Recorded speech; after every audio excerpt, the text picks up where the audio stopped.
we're making my healthier take on frozen s'mores. These have crisp graham crackers, melted chocolate, and a creamy protein-packed ice cream filling made with cottage cheese and vanilla protein powder.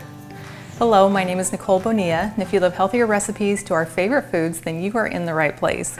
Now you're welcome to jot down these ingredients as we go along, or you can click on the link that's in the video description below, and that will take you to the full recipe with all the details, including ingredients and substitutions, nutrition facts, and frequently asked questions. We're going to start by making our really easy ice cream filling, and we're going to use cottage cheese, and it doesn't require an ice cream maker, but it does really help to have a high-speed blender or a food processor. So I'm going to start by adding 2 cups of cottage cheese, and you can use large curd, small curd, low fat, non-fat, whatever your preference. I like to use the full fat for the most creaminess. And don't worry about that curdle texture because it's going to be blended smooth. For some natural sweetness, we're going to add 1/4 cup of maple syrup. You can also use honey. Now this is optional, but to increase the protein and flavor, we're going to add 2 scoops of protein powder. And I really like using this vanilla flavored nut-based protein powder because it's all organic and we really like the flavor of it. And I did include a link in the description below if you'd like to check it out. So I'm adding 2 scoops of vanilla protein powder. And we'll add a teaspoon of vanilla extract and about 2 pinches of salt. And then I'm just going to snap in the lid on my Ninja mixer and we'll blend this until smooth. And depending on your mixer, you might want to go in with a spatula and just kind of scrape down the sides to make sure you get all of those curdles. Then I'll just mix it again. Well, that looks perfect.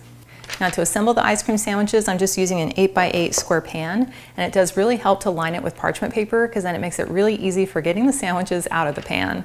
And we want the paper to line all the sides of the pan, so the easiest way to do this is to just crumble up our paper. And then that makes it really easy to just shape it into the pan. Now for the graham crackers, you could use store-bought, or I'm a little partial to my homemade graham crackers because they're made with oat flour and gives them so much more flavor, and they can be made gluten-free.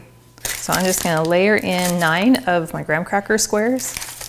Now to give them that classic s'mores flavor, we want to add in our chocolate. Now if you had chocolate bars, you could just unwrap them and then place a little bar on top of each graham cracker, or you can melt down your favorite chocolate chips. So I just have 1/2 cup of chocolate chips. And then I'm going to add 2 teaspoons of coconut oil. And then I'm just going to microwave this in 30-second intervals, storing it in between until it is melted and smooth. So after the first 30 seconds, you can see that they're starting to melt, but not quite there yet. So we're going to give it a quick stir to just kind of move everything around. And then we'll put it back in for an additional 30 seconds. So after our second round of 30 seconds, we can see that it's all melted. So I'm just going to stir it for a second until it's nice and smooth. So now the chocolate is melted, we can go ahead and just pour it right over the graham crackers. Now I like to start by pouring it just over each graham cracker just to have a little bit less that's going to fall through the cracks. Now if you could use more healthy inspiration on a regular basis, I invite you to join my email list. All you have to do is click on the link in the video description below, and that is the best way for us to stay connected. And now that I've poured in all the chocolate, I will go around and just kind of spread it on each graham cracker. And I do like to let it overlap just a little bit because then it will be easily visible once these are frozen. Now that we have our chocolate layer, we can add our cottage cheese layer. So I'm just going to dump this right on top and then just spread it out with my spatula.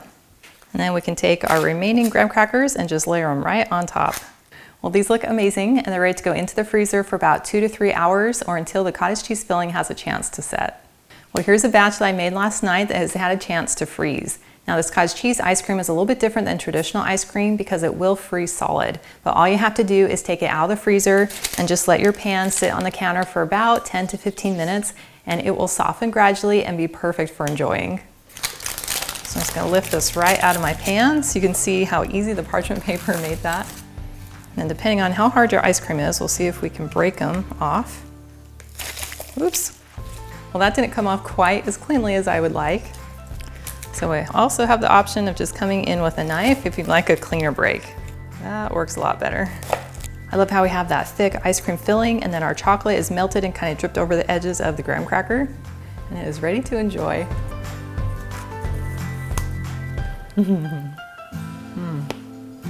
That is so good. As soon as you bite into that graham cracker layer, your brain just like instantly interprets it as s'mores. And then you get the crunchy chocolate that's spread all over the graham cracker. And I love that creamy cottage cheese filling. It's just perfectly sweetened and has so much flavor from the vanilla. And I love the extra flavor that comes in from the protein powder.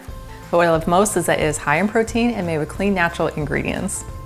Well, thank you so much for hanging out with me today in my kitchen. I've included a link to the full recipe and it's in the video description below. And that will take you to my website, gentletummy.com. And I also invite you to like and subscribe to my channel if you haven't already. And I cannot wait to have you join me again in my kitchen.